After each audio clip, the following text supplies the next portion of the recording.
Hvad gør vi nu?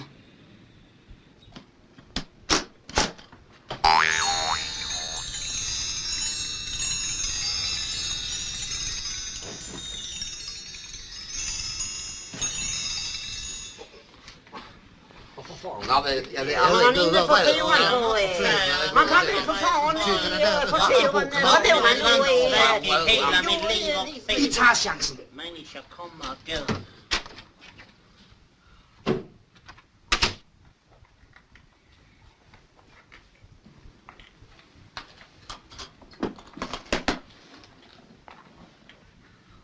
Hej, hej. Hej, hej.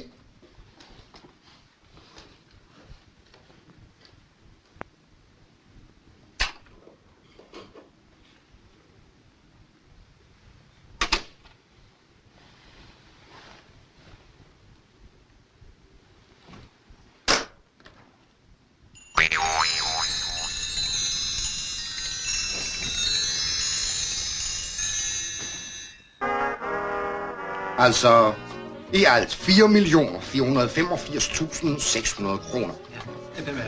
Hvordan skal vi... Et øjeblik. Jeg mener, kan vi lige så godt dele dem ud nu? Jeg mener, jeg vil gerne hjem og sove. Vi har været på scenen i 24 timer. Pengene bliver her. Hvorfor?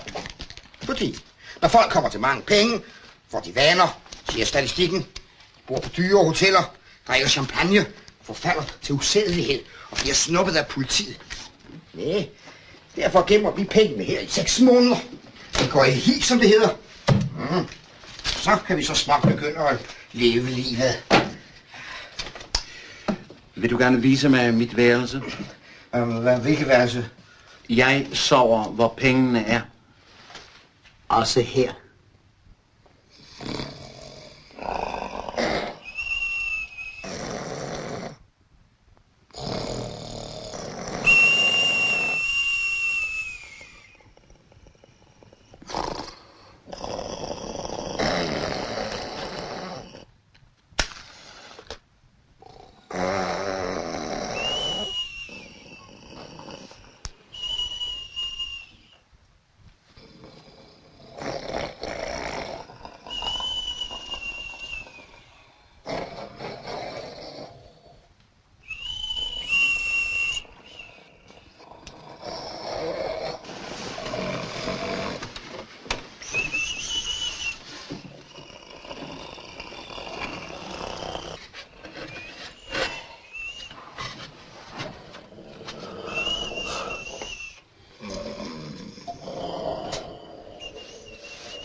Han må man nu engang tisse i fred.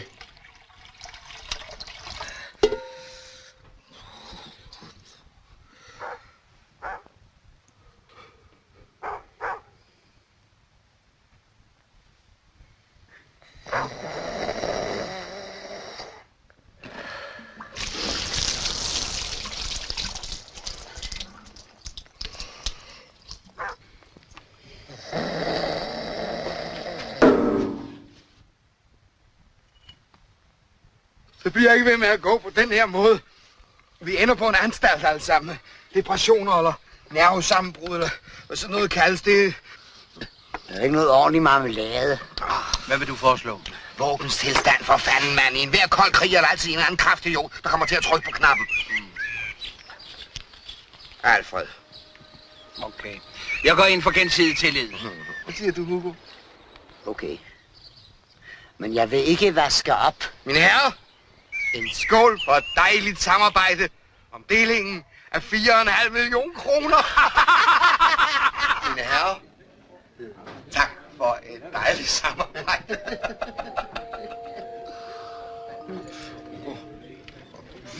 Det skal være med skive. Nye uroligheder i Mellemøsten. Ministeren overvejer en reform. Arbejdsløsheden dalende. Men først om årets dristigste bankrøveri. TV-avisen bringer nu en reportage fra gerningsstedet. I nat har årets dristigste kup fundet sted her på Hovedbanegården. Røverne har boret sig vej igennem væggen fra et af toiletterne og ind i bankens boks. Udbyttet blev på næsten 4,5 millioner kroner. Man formoder, at røverne er blevet ulejliget, distraheret i deres arbejde, i det endnu 0,5 million kroner er tilbage i bankens boks. Hjernen bag kuppet synes at have gennemtænkt enhver lille detalje. Og fru Svendsen, er de lige sød at komme herover et øjeblik? Ja. Jeg vil spørge dem, har de som toiletpasser indtrykket af, at der er foregået noget usædvanligt her på toilettet i går? Hvor skal jeg se hen? De skal blot se ind i kameraet. Mener de at have registreret et eller andet usædvanligt her i går, fru Svendsen? Jeg kan ikke fortælle noget, her kommer jo så mange. Jamen, jeg mener, et eller andet usædvanligt må de da ligesom have lagt mærke til, hva'? Nej, det har jeg ikke. Ikke det fjerneste? Nej. Nå, men vi siger tak, fru Svendsen. Og vi går straks tilbage til studiet. Intet set. Intet hørt. Det kalder jeg en forestilling. Her har man sit livs succes, og så er der en, der lægger mærke til det. Og de her måske aldrig nogensinde hørt om det fuldendte kup. Må jeg bede om en kop kaffe? Hvad siger du? Hvad siger du? Læg, siger du?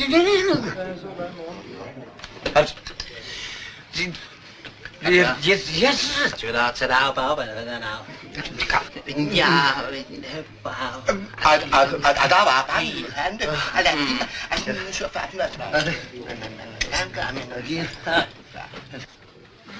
Jamen er det ikke mine to små blikkenslagere? Det var da morsomt. Tillader de, jeg sætter mig til kund. Ja, selvfølgelig. Tak. Gentleman, der er ikke mange tilbage af den slags. Nej, og hvad skylder vi æren? Ja, fornøjelsen af fruens besøg.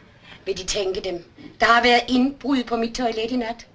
Udbyttet blev næsten 5 millioner kroner. Ja, det var jo netop det, vi så i tv. Ja, vi så jo fruen på skærmen.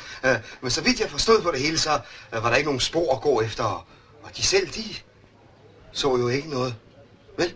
Har man ikke noget fornuftigt at skulle have sagt, så må man hellere holde kæft. Jeg forstår vist ikke rigtigt det. Jamen, jeg vil skam gerne forklare mig nærmere, uddybe sagen for de herrer, men ikke her.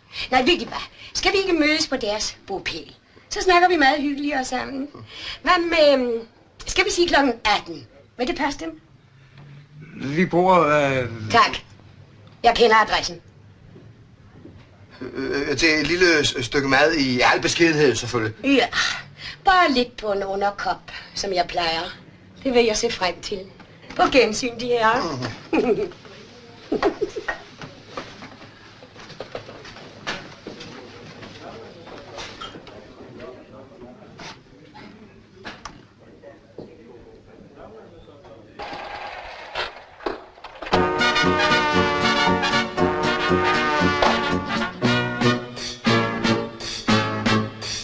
Der er hun.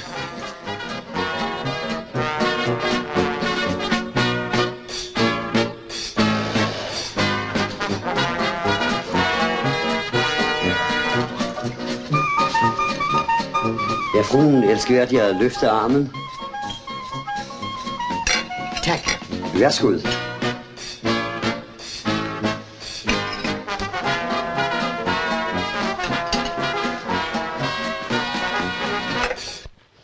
Skål.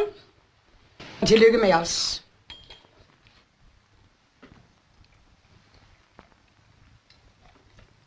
Ja, det er vel ikke for meget sagt. 4,5 millioner er jo også en slags penge. Det bliver 1 til hver, og 1,5 til mig. Jeg håber, de her er enige med mig. Det er som bekendt den første million, der er vanskelig at tjene. De andre kommer af sig selv, har man fortalt mig. Nede i den underjordiske har jeg brugt øjne og ørerne, fået en masse erfaring og mange idéer. Det